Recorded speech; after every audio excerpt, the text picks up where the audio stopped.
I've been wondering about the important actions we should expect from the 116th Congress. Adam Schiff, Democrat of California, the incoming chair of the House Intelligence Committee, has promised a real investigation into Russian meddling in our 2016 election. That will be in stark contrast to the investigation led by Committee Chair Devin Nunes, Republican of California, and Chief Trump weenie. Under Nunes' chairmanship, all efforts to actually investigate were thwarted by Nunes. Perhaps this time we'll get some truth about what happened and who's responsible. The committee might even investigate Russia's meddling into our 2018 election. They could even generate some ideas about how to protect our nation. That would be refreshing. There are other committees which will have to start their work anew because of Republican obstruction for the past 2 years. Representative Jerry Nadler, Democrat of New York, will be the chair of the House Judiciary Committee. Do you suppose he'll be able to find anything worthy of investigation? Representative Elijah Cummings, Democrat of South Carolina, will chair the House Committee on Oversight and Government Reform.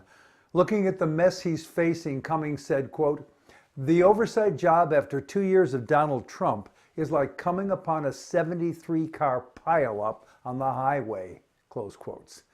The chief issue soon to be before us, though, is impeachment. Trump has laid his obstruction of justice and his violations of the Emoluments Clause in plain sight. That's plenty of reason to start an impeachment action. It seems likely, though, that there won't be enough courage in the Republican-controlled Senate to convict our presidential perp. Finding enough starch in Republican spines may have to await the Robert Mueller report, recently predicted to arrive in February. That's when things will become even more weird. Trump has made Matthew Whitaker the acting attorney general, which may compromise justice. For a long time, Whitaker has gone out of his way to criticize and attack the Mueller investigation. There's no question about his prejudice. Whitaker is anything but an honest broker. Further, he has refused the direction of the Justice Department Ethics Committee to recuse himself from the Mueller inquiry. Democrats have promised to call for Whitaker's removal from office in January, but that won't fix this problem. That's because Trump has nominated William Barr to be Attorney General, and Barr is similarly negative toward the Mueller investigation. He's another less than honest broker. Clearly, Trump is stacking the deck to avoid justice. He's making it questionable whether Mueller's report will ever see the light of day or whether our government will take action. If you believe in a nation of laws and not of men, this situation should send shivers up your spine. Democratic leadership is determined that keeping Trump's malfeasance in the news, death by 1,000 cuts over the next 2 years, will help Democrats in the 2020 elections. The problem with that is that it means no impeachment efforts will be made and Trump will remain in office for another 2 years. Decide for yourself what 2 more years of Trump's self-serving, ignorance-based chaos will do to our country and to the world. Decide, too, what it would mean for our country if Trump is removed from office and Mike Pence becomes president. This is the same guy who Indianans were turning out of office in 2016 because of his radical beliefs and complete disregard for the truth. Picture him as president recommending, quotes, "pray away the gay" treatment for our LGBTQ citizens. He did that when he was governor of Indiana. That ought to send shivers up your spine, too.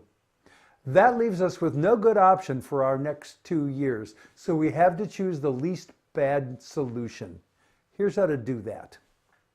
There's room for debate about the proper role of the federal government, but everybody believes that ensuring the safety and security of our nation is its primary job. For guidance on this, read General Jim Mattis's resignation letter. There's a link in the written post to that. Note his clarity about standing with our allies and opposing those who would do harm to us or our allies, and how important that is for our national security. Former National Security Advisor Susan Rice wrote this, quote, "Mr. Trump himself has dealt the death blow to effective policy making.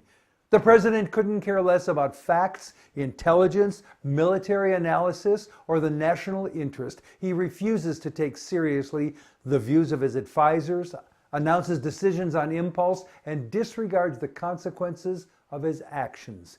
In abandoning the role of a responsible commander-in-chief, Mr. Trump today does more to undermine American national security than any foreign adversary. Close quotes. We are substantively less secure now than we were 2 years ago. So too are our allies. The nation's Trumps has effectively told we will not stand with in case of trouble. These are the same nations who stood with us following 9/11, the only time in the history of NATO that Article 5 has been invoked. That's the collective defense section of the NATO Charter. Which leads back to the question of impeachment and whether we can tolerate 2 more years of Trump's hands on the reins. He's a suck-up to Putin, who is rattling nuclear sabers and rapidly expanding Russia's military capabilities right now. He's invading neighboring countries with impunity. Trump refuses to speak against that or take any action. At the same time, Trump is abandoning our friends like it's just another of his divorces. He makes decisions based solely on what's good for himself, not what's best for our country. I'm much less interested in what's good for Democrats in 2020 than I am for what is best for our country. As bad as Pence may be, we need to get rid of Trump before he can do yet more damage. Besides, Pence may get caught up in the Mueller sting along with Trump and his family. That would bring about the very worst nightmare for members of the Republican Freedom Caucus, President Pelosi. For more on this, read Sheila Markin's report, How Trump Ends. It's linked in the written post. I'm Jack Alshuler.